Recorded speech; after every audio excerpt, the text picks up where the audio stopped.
Good evening, ladies and gentlemen. I am your host, Maurice Morbid. Welcome to a very special episode of Terror Telly. That was me playing horror host Maurice Morbid in the film Terror Telly. I know what you're thinking, guys. You're thinking, what's a composer doing playing an acting role? Good question. I'm actually an actor who plays the composing role, but I'm getting ahead of myself here. I wrote a lot of music for Terror Telly, and I directed one of the segments, because I also do directing. Terror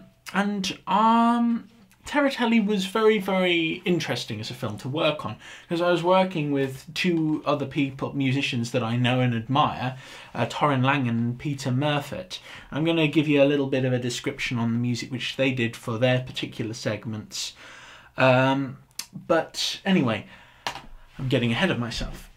In the sequences where I play Maurice Morbid, there is a sort of Twilight Zone style piece of music which I wrote. It was heavily inspired by the Twilight Zone and the Outer Limits, and what I wanted to do is I wanted to create a sort of fusion of the styles and come up with something altogether relatively new sounding which would have the feeling and the effect of the Twilight Zone.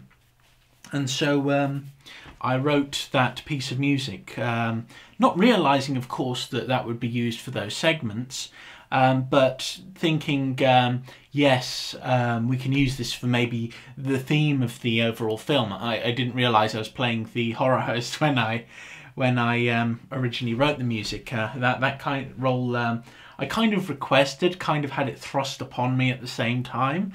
It was very bizarre because, you know, it was a very, very strange thing to be a horror host, and it was not something that I expected. However, I did enjoy it, and I enjoyed writing the music.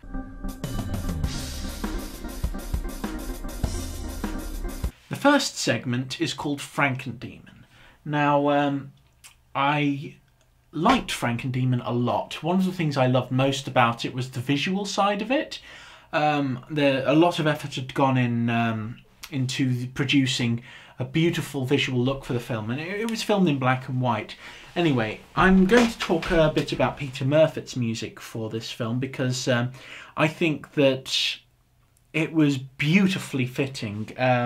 He managed to get this strange sort of mad science-y thing going, and when he was working with the music and the visuals, when they put together on the screen, I was looking at it and thinking, my God, I wish I could create something like that.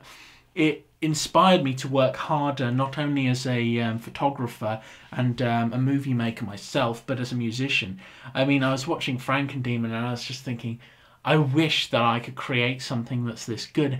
And I began feeling ever so slightly ashamed of my segment because I didn't feel that it was on the same level as Frankendemon, and worse was to come for me.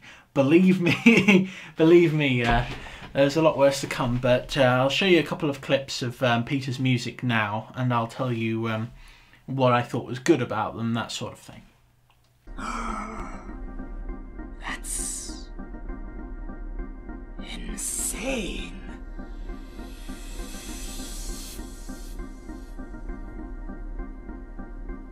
Insane enough to work.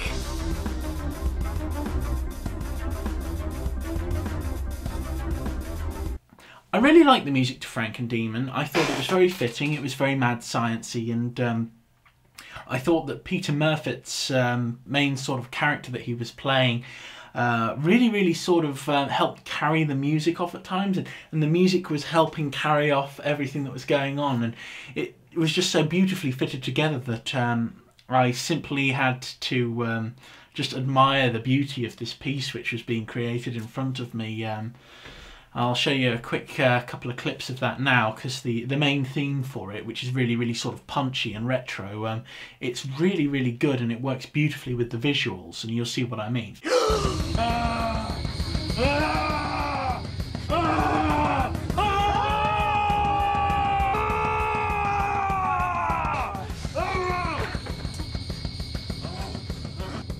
There's this beautiful sort of scene at the beginning where he sort of gives up who he is as a priest, and the music in that was very sort of sad. It was also slightly unsettling, and I thought that it really sort of paved the way for the rest of the music. Prayers are fruitless.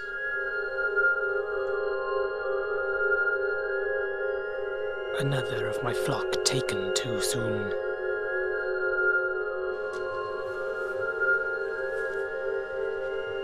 So overall, Frankendemon was really, really, really cool, and I liked it a lot. Watching it,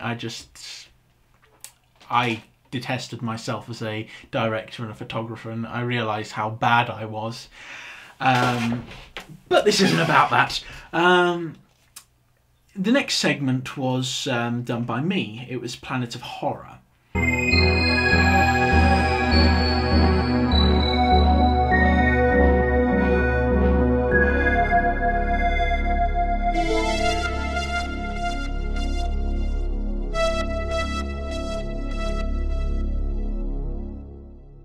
Planet of Horror was, I kind of named it Planet of Horror because I thought that was a nice cheesy name for it. You know, like Galaxy of Terror, that sort of thing. That's what I was going for. And one of the things that really sort of struck me was I was thinking about the sound design behind Alien and how simple it was in terms of the music.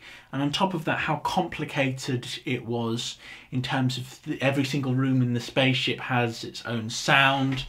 And I worked a lot in terms of developing sound design for the different scenes which I was using in the film. So every single scene has got its own, well, not every scene, every set has got its own sound design behind it.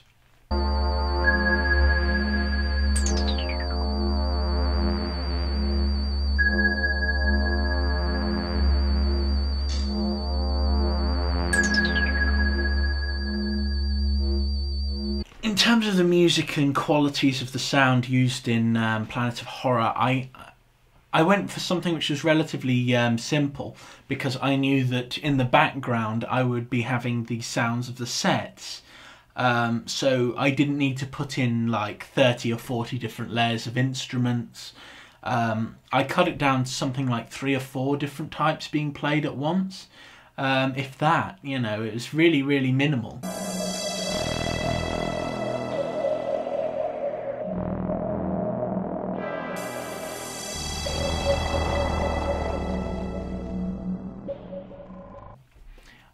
But I think overall, musically, it was all right. It was different from every single bit of music that I'd written for the film in all the other segments. So, and I think that's really what I needed, because the whole point of Telly was there's this guy flicking through the channels, and he's watching all these different channels come up and seeing a whole range of things. And I wanted to give a huge range. So I definitely managed to set it apart from the other stuff, because it was a science fiction, whereas they were all strictly horror films. And I think overall it was okay. I wasn't particularly happy with the music which I wrote for my own segment. Ah! What's wrong?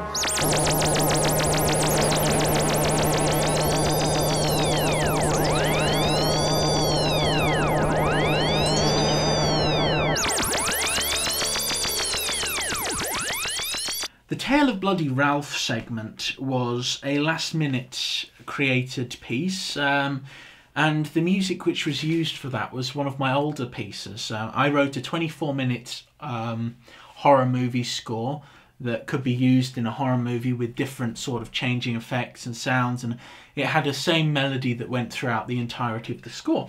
And, you know, it sounded really decent, I suppose. Not wanting to blow my own horn, as it were. It sounded all right. And it was used primarily for the whole of the segment, although the segment was only a few minutes, so it had several different bits of the score in the segment itself.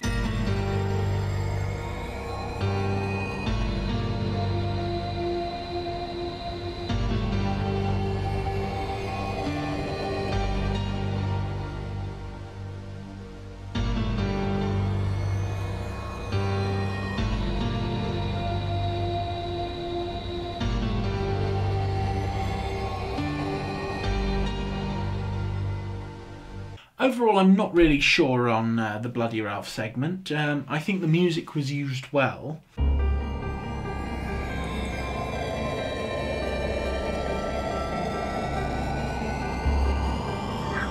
I didn't even know it was being used for the segment, but it seemed to work. So, yeah, it was groovy. Next we come to a segment which I was proud to even have a little part of. I wrote the final title credits for a film called Toolbox Charlie by a friend called Torin Langen. I didn't do anything else for it. I just wrote the final credits. So here's the final credits and you can see what I did.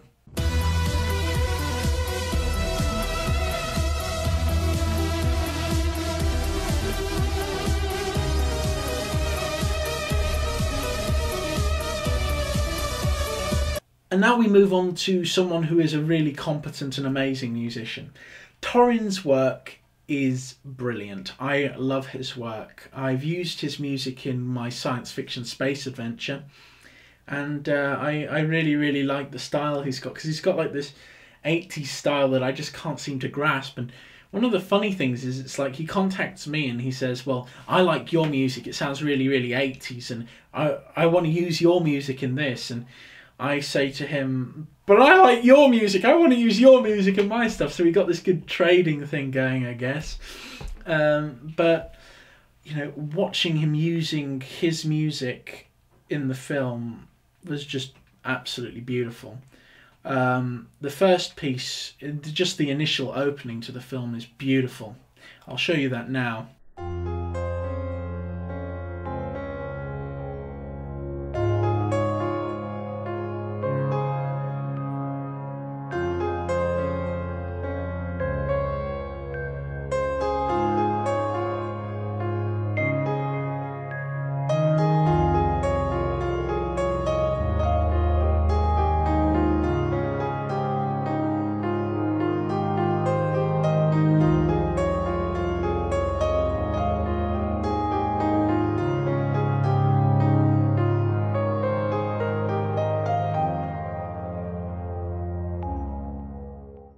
The next bit of music which he uses is on a sort of CD player, and it's in the background of the film.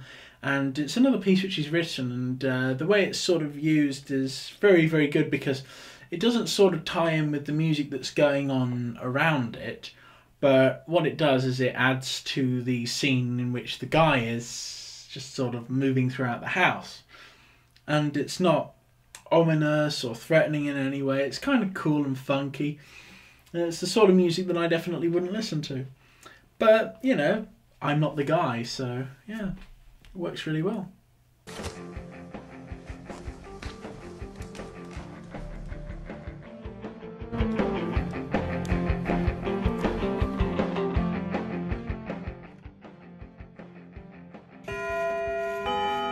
And then we come to a beautiful bit of sound design work where he's got this sort of beautiful tracking shot with the camera, and he's got like this when there's some sort of muffled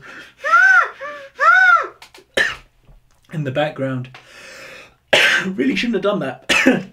And basically, yeah, it just works really well. I'll show you that now.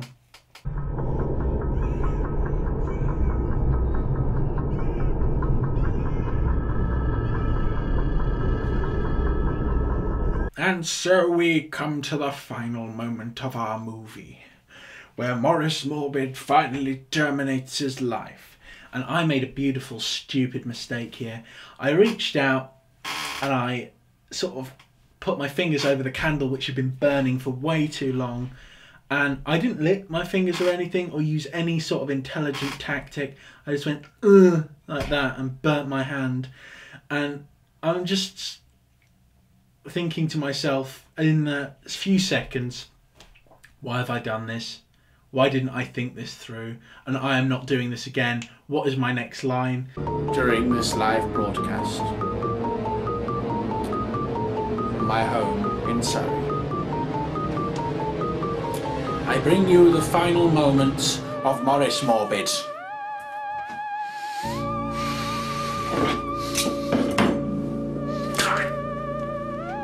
And so, yeah, basically the scene took its toll on me, and I ended up burnt for it. But, you know, overall, Telly was a good movie. It was an anthology film, and it was all put together by Nik Box, who runs Dead Good Films like. And I was really pleased to take part in the creation of this.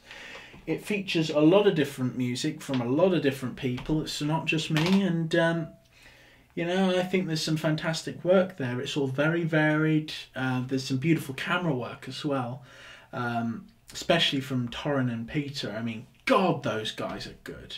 You know, if I had their ability, I would be able to do so much better with things. I guess all it takes is practice, really. But you know, I mean, it means going out there into the cold, cruel world and actually doing work. But anyway, yeah, it was really, really fun taking part in the making of Telly, and I enjoyed it, and I would recommend it to people who like the independent horror genre. Anyway, take care, goodbye, and it's been really groovy.